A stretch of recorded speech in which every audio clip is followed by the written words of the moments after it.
Assalamualaikum, halo, saya Rina Fira. Saya mahasiswi dari kampus Unikham Universitas Islam Kiai Haji Ahmad Mujakisa. Saya di Prodi PIAUD Pendidikan Islam Anak Usia Dini.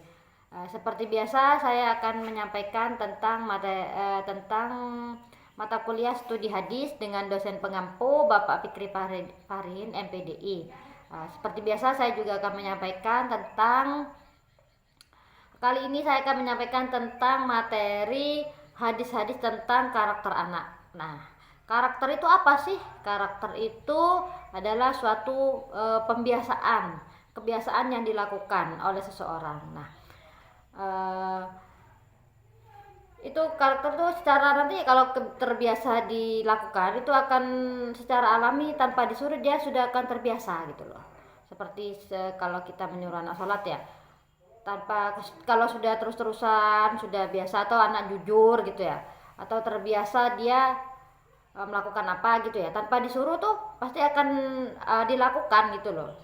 Dan itu biasanya dapat dinilai dari karakter, itu dapat dinilai dari sosial atau masyarakat. Nah, bedanya dengan akhlak, kalau akhlak itu sumbernya dari Al-Quran dan hadis, itu penilaiannya dari agama ya. Kalau akhlak sama sebenarnya itu akhlak dan karakter itu adalah sebuah tingkah laku ya dari seseorang gitu. Cuma kalau karakter itu biasanya dinilai dari sosial dan masyarakat. Kalau akhlak itu biasanya dari agama seperti itu. Kalau ditanya mana sih yang lebih penting tentang akhlak dan karakter, sama ya, harus balance. Tapi memang kalau kalau lebih harus akhlak ya, karena kan lebih utama akhlak mungkin. Karena kan akhlak membentuk karakter yang baik. Tapi kalau dua-duanya harus balance, harus sama, harus sejalan gitu loh. Di masyarakat juga dia harus baik, di agama juga harus baik, seperti itu ya. Hadis-hadis tentang karakter anak itu banyak ya. Nabi Muhammad itu sudah menjelaskan banyak sekali. Terus seperti Nabi juga mengajarkan tentang akhlak-akhlak yang baik seperti jujur, sabar, kasih sayang. Banyak lagi ya yang baiknya ya. Ada hadis yang bunyi seperti ini. Wajib atasmu berlaku jujur karena sesungguhnya kejujuran itu membawa kepada kebaikan dan kebaikan itu membawa ke surga. Hadis riwayat Bukhari dan Muslim. Nah, saya akan menjelaskan tentang pengertian jujur dan amanah. Jujur itu adalah sifat di mana seorang tidak melakukan kebohongan terhadap fakta yang terjadi. Jadi tidak menambahi, tidak mengurangi, yaitu jujur. Sedangkan amanah adalah kepercayaan yang diberikan atau melekatkan pada diri seorang mengenai tanggung jawab yang dipegangnya. Jadi seorang itu amanah itu seorang yang diberikan tanggung jawab, dia melaksanakan. Nah, seperti itu. Rasulullah bersabda, "Aku menjamin rumah di tepi surga bagi seorang yang meninggalkan perdebatan meskipun benar. Aku juga menjamin rumah di tengah surga bagi seorang yang meninggalkan kedustaan meskipun bersifat bergurau." Jadi itu di sini tuh Nabi itu menjamin seorang menjamin rumah di surga gitu, di tepi surga. Ketika seorang itu menjauhi perdebatan, maksudnya tidak angkel-angkelan gitu loh, merasa benar sendiri itu. Nabi itu menjamin surga. Dan Nabi juga melarang kita itu berkata dusta walaupun cuma bercanda. Kan banyak kan diantara kita kan karena pengen guyon gitu kan ya, kadang-kadang bohonglah sedikit-sedikit. Nah itu dilarang, sangat dilarang sama Nabi ya. Nah, selain jujur dan amanah, Nabi juga mengajarkan tentang hadis-hadis tentang sabar. Nah, sabar itu ada dua, ada sabar jasmani dan sabar rohani. Nah, sabar jasmani itu adalah kesabaran dalam menerima dan melaksanakan perintah-perintah keagamaan yang melibatkan anggota tubuh. Sabar rohani adalah yang berkenaan dengan kemampuan menahan kehendak nafsu yang mengakibatkan keburukan, seperti sabar menahan amarah gitu. Nabi itu kan ada hadisnya begini, la takdob walakal jannah, jangan marah maka bagimu surga. Nah Nabi itu banyak ya hadis-hadis tentang membentuk karakter anak yang baik, seperti yang tadi saya sebutkan tentang hadis tentang sabar. Seorang yang dapat menahan amarah sudah dijamin surga sama Nabi ya. Dan selain sabar juga ada tentang tolong menolong ya. kita ini kan hidup bermasyarakat ya, satu sama lain pasti akan membutuhkan orang lain gitu loh. Tidak mungkin kita hidup di dunia ini, walaupun di dunia ini fana, kita tuh tidak mungkin hanya hidup sendiri gitu, kita gak butuh bantuan orang lain. Walaupun mungkin kita kurang suka sama seseorang, tapi kita tuh tetap harus bersikap baik karena kita nggak tahu ya kedepannya kita butuh pertolongan dia atau enggak. Nah, kita juga sebagai manusia juga harus menolong orang lain gitu loh. Jangan hanya kita mengharap bantuan orang lain tapi kita tidak pernah menolong. Siapa yang mau menolong kita? Kalau kalau seseorang butuh bantuan, kita diam, kita nggak bantu gitu loh.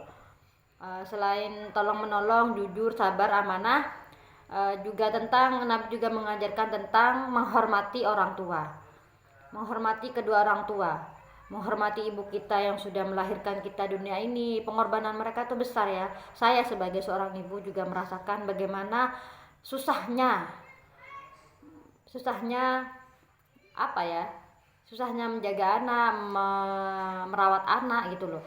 Bukan kita seorang ibu itu mengeluh, tapi ketika seseorang anak itu melawan, atau jangankan melawan, berkata sedikit keras saja, kita tuh pasti akan sakit hati. Nah, dan tugas kita, saya juga seorang anak juga harus menjaga kata-kata atau sikap kita agar tidak bersikap kasar kepada orang tua.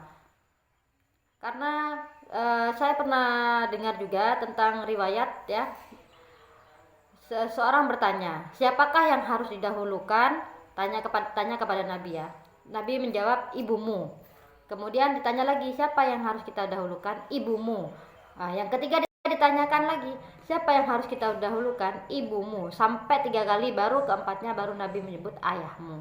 Jadi itulah tingginya derajat seorang ibu ya. Pengorbanan ibu tuh luar biasa, bukan hanya melahirkan. Kalau melahirkan mungkin selesai sudah, tapi kalau kita merawat, tanggung jawab kita, menjaga kita, kadang kita kurang tidur gitu ya, dalam menjaga anak gitu. Jadi itu kenapa kita harus sangat-sangat menghormati ibu ya. Bukan berarti kita harus melupakan ayah, enggak, karena kalau nggak ada ayah juga nggak akan ada kita gitu loh.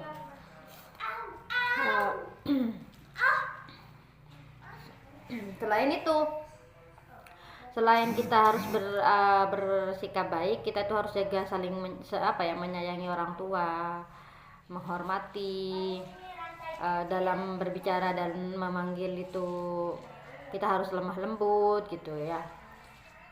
Karena kan kalian sekarang anak-anak, kedepannya kalian juga akan menjadi orang tua. Nah, ketika kalian tidak menghormati orang tua, belum kedepannya kalian yang jadi orang tua juga pasti akan dilawan sama anaknya gitu loh. Hukum karma, kata orang, hukum karma itu pasti terjadi gitu, cepat atau lambat. Nah, jadi tentang materi yang saya bahas ini, tentang hadis-hadis tentang karakter anak, bagaimana cara kita membentuk karakter anak, memberikan akhlak yang baik kepada mereka, yaitu dengan pembiasaan yang baik, dengan pendidikan yang baik, dengan kalau seandainya lingkungannya ada kan seorang kan, 3 hal yang harus kita perhatikan dalam membentukkan karakter anak. Yang pertama di dalam keluarga, kedua di sekolah, dan ketiga lingkungan. Seandainya di lingkungan kita itu kurang baik, nah kita itu yang 2 ini harus kuat gitu loh, di rumah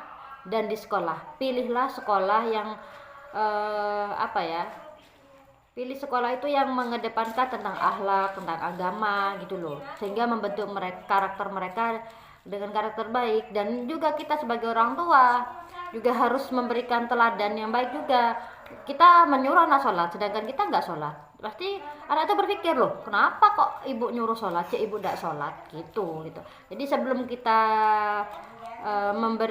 sebelum kita menyuruh, kita tuh harus mencontohkan dulu, kita harus melakukan dulu, supaya anak itu juga, kadang anak itu tanpa disuruh, kalau dia sering melihat itu pasti mereka akan tergerak gitu loh, seperti itu ya. Dan cukup itu aja yang saya bahas kali ini. Semoga materi yang saya bahas ini, penjelasan dari saya, semoga bermanfaat bagi teman-teman, dan jika ada salah atau kurangnya saya mohon maaf, karena saya juga dalam tahap belajar. Mungkin kalau ada salah atau ada komen bisa di komen ya di bawah ya. Jangan lupa like dan subscribe untuk mengetahui video-video saya berikutnya. Terima kasih. Wassalamualaikum warahmatullahi wabarakatuh.